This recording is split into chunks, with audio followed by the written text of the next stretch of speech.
Assalamualaikum warahmatullahi wabarakatuh. Berjumpa lagi dengan Bu Ayu Suryani. Di sini kita akan melanjutkan pertemuan yang kemarin, yaitu akan membahas tentang aritmatika sosial. Pada pertemuan kali ini kita akan menentukan bunga tunggal.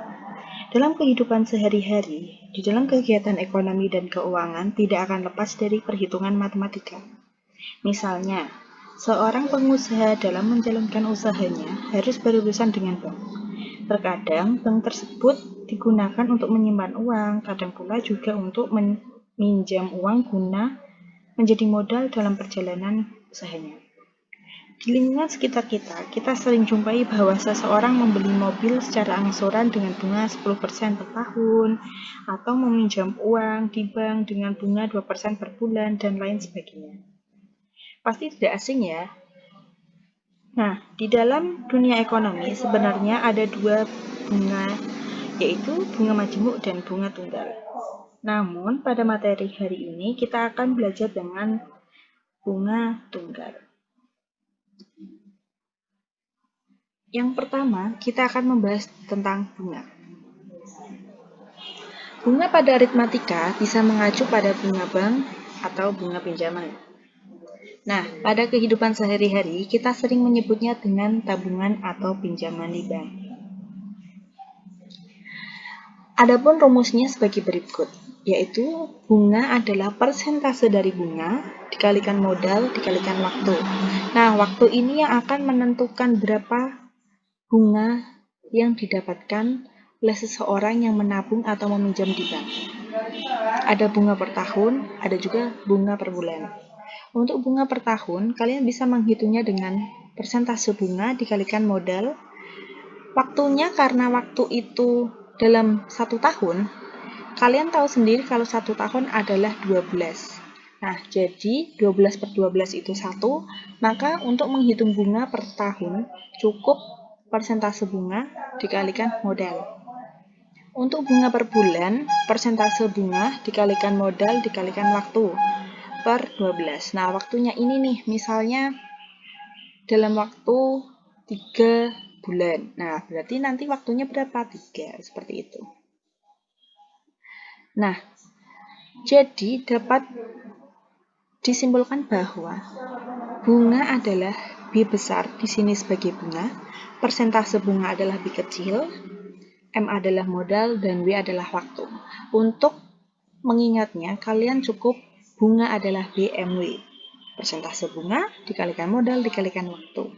Nah, jangan lupa, ketika kamu meminjam atau menabung di bank, otomatis kan ada total tabungan atau total pinjaman yang kamu dapatkan. Nah, berarti modal awal ditambah dengan bunga itu tersebut. Agar lebih jelas, kita akan membahas contoh soal bunga. Pak Rudi berencana membangun usaha produksi sepatu di daerah Tanggulangin, Sidoarjo. Untuk memenuhi kebutuhan modalnya, Pak Rudi berencana meminjam uang di bank sebesar 200 juta. Dengan jangka waktu meminjam selama 1 tahun atau 12 bulan. Ada 3 bank yang menawarkan bantuan modal kepada Pak Rudi. Yang pertama, bank pertama memberikan bunga sebesar 20% per tahun.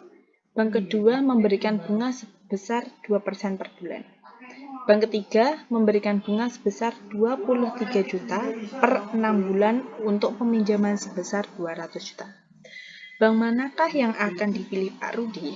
Nah, secara persentase seperti ini kita harus menghitungnya secara satu per satu.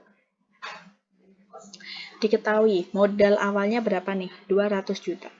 Untuk bank 1 itu memberikan bunganya 20% per tahun. Bank 2 bunganya 2% per bulan. Sedangkan bank 3 adalah 23 juta per 6 bulan. Yang ditanyakan apa nih tadi? Bank manakah yang akan dipilih Pak Rudi? Nah, bunga di bank pertama. Kalian ingat, namanya bunga berarti BMW. Persentase bunga, modal dikalikan waktu. 20% dikalikan 200 juta dikalikan 12/12. Karena apa? Karena waktunya adalah 1 tahun. Sehingga didapatkan 40 juta. Jadi bunga yang ditanggung Pak Rudi di bank 1 selama 1 tahun adalah 40 juta. Sedangkan di bunga di bank kedua, yaitu BMW lagi ya, 2% dikalikan 200 juta dikalikan 1/12. Karena di sini waktunya bunganya adalah 1 bulan. Sehingga didapatkan 40 juta. Bunga yang ditanggung Pak Rudi selama 1 bulan adalah 4 juta. Untuk bunga yang ditanggung selama 1 tahun, berarti tinggal dikalikan dengan 12 didapatkan 48 juta. Jadi bunga yang ditanggung Pak Rudi di bank 2 selama 1 tahun sebesar 48 juta. Bunga di bank 3 adalah 23 juta. 23 juta ini tadi selama 6 bulan. Berarti selama 1 tahun kita kalikan 2, yaitu 46 juta. Jadi bunga yang ditanggung Pak Rudi di bank 3 selama 1 tahun adalah 46 juta.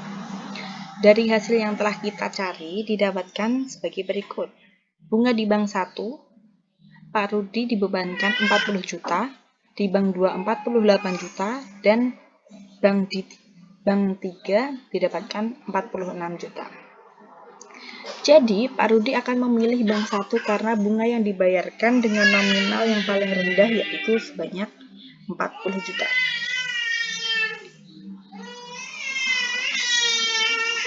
Yang kedua adalah diskon.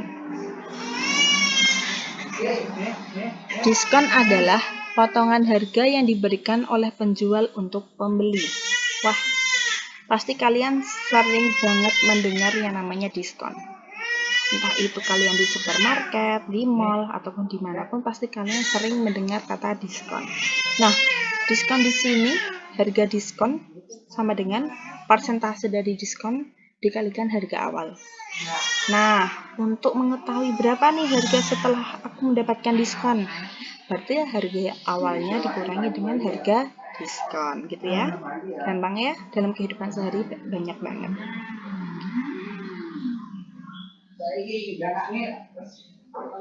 Nah, untuk contoh soal diskon. Arin pergi ke supermarket untuk membeli sepatu baru bersama ibunya. Harga yang tertera adalah 75.000. Karena masa tahun baru, untuk semua sepatu tertera diskon 25%.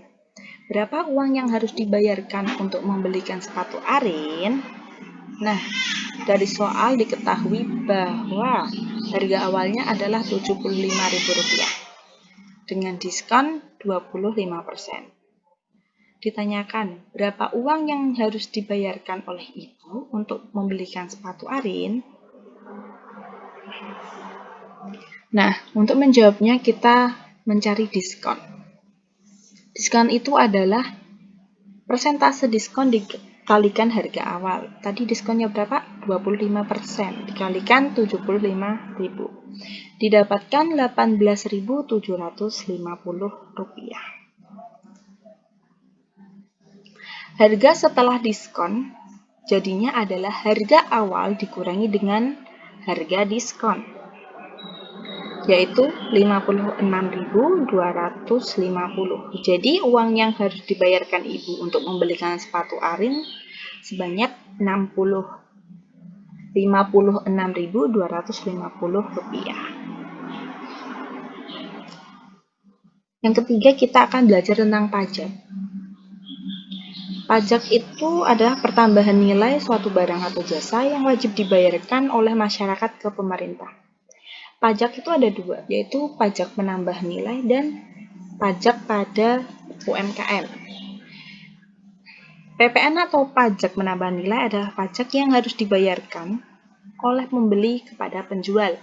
Sedangkan untuk pajak omset UMKM, usaha mikro, kecil, dan menengah adalah jumlah uang hasil penjualan barang dagangan tertentu selama suatu masa jual. Misalnya per hari, per bulan, per tahun. Nah, biasanya itu dikenakan 1% dari omset yang didapatkan. Pajak itu sendiri mempunyai rumus atau perhitungan persentase pajak dikalikan harga awal. Dengan total harga setelah pajak adalah harga awal ditambah harga pajak. Nah, sekarang kita akan belajar tentang soal pajak. Yang pertama, Pak Tiko sedang membeli sebuah sepeda motor dengan harga 15 juta rupiah dengan pajak sebesar 10%. Berapakah uang yang harus dibayarkan oleh Pak Tiko? Diketahui bahwa harga awalnya adalah 15 juta rupiah yang dikenakan pajak 10%. Nah, yang ditanyakan berapakah uang yang harus dibayarkan Pak Tiko? Nah, untuk menjawab besar pajaknya kita kalikan saja. Harga awal dikalikan pajak, yaitu harga awalnya tadi berapa? 15 juta. Dengan persentase pajaknya 10%. Jadi didapatkan 150.000. Jadi harga sesudah pajak adalah harga awal ditambah besarnya pajak, yaitu 15 juta ditambah 150.000. Didapatkan 15.150.000 rupiah. Jadi uang yang harus dibayarkan Pak Tiko untuk membeli sepeda motor sebesar 15.150.000 rupiah. Yang kedua, contoh soal yang kedua. Pak Agus berhasil menjual bakso setiap hari sebanyak 1.000 mangkok dengan harga per mangkoknya Rp10.000. Untuk menarik pelanggan, Pak Agus memberikan diskon 10% setiap mangkoknya. Berapakah pajak UMKM yang harus dibayarkan Pak Agus dalam 1 bulan? Diketahui bahwa harga per mangkok adalah Rp10.000. Untuk diskonnya sebanyak 10%. Yang ditanyakan berapa pajak UMKM yang harus dibayarkan Pak Agus dalam 1 bulan? Nah, kita harus mencari omset dalam 1 hari. Berapa mangkok tadi yang terjual habis? Yaitu 1.000 mangkok bakso. Dikalikan harga mula-mula 10.000 dikalikan. Nah, tadi diskonnya berapa? 10% nih ya. Berarti 100% dikurangi 10%. Sehingga didapatkan 1.000 dikalikan 9.000. 9.000 ini didapatkan dari Rp10.000 dikalikan 90%. Didapatkan 9 juta. Untuk omset sebulan berarti kita tinggal mengalikannya dengan 30 karena ada 30 hari. Yaitu 9 juta dikalikan 30 hari didapatkan 270 juta rupiah. Untuk pajak UMKM biasanya dikenakan 1% ya. Jadi omset sebulan dikalikan tarif pajak UMKM 270 juta rupiah dikalikan 1% didapatkan 2.700.000. Jadi, Pak Agus harus menyetor uang pajak UMKM atas usahanya berjualan bakso sebesar Rp2.700.000 sebulan ke kas negara melalui kantor bank terdekat. Sudah belajar tentang pajak? Pada pertemuan hari ini dapat disimpulkan bahwa bunga tunggal ada 3 yaitu bunga, diskon, dan juga pajak. Bunga itu sendiri adalah B, M, dan W. Persentase bunga, modal dikalikan dengan waktu. Total tabungan atau pinjaman adalah modal awal ditambah dengan bunga. Yang kedua adalah diskon atau potongan harga, yaitu persentase diskon dikalikan dengan harga awal. Harga setelah diskon adalah harga awal dikurangi dengan harga diskon. Untuk pajak, harga pajak adalah persentase pajak dikalikan harga awal. Jadi, untuk total harga setelah pajak adalah harga awal ditambah dengan harga pajak. Nah, cukup sekian pertemuan pada hari ini. Semoga bermanfaat. Untuk bunga tunggal, semoga mendapatkan informasi untuk Cukup sekian pembelajaran pada hari ini yang membahas tentang bunga tunggal, ada bunga, diskon, dan pajak.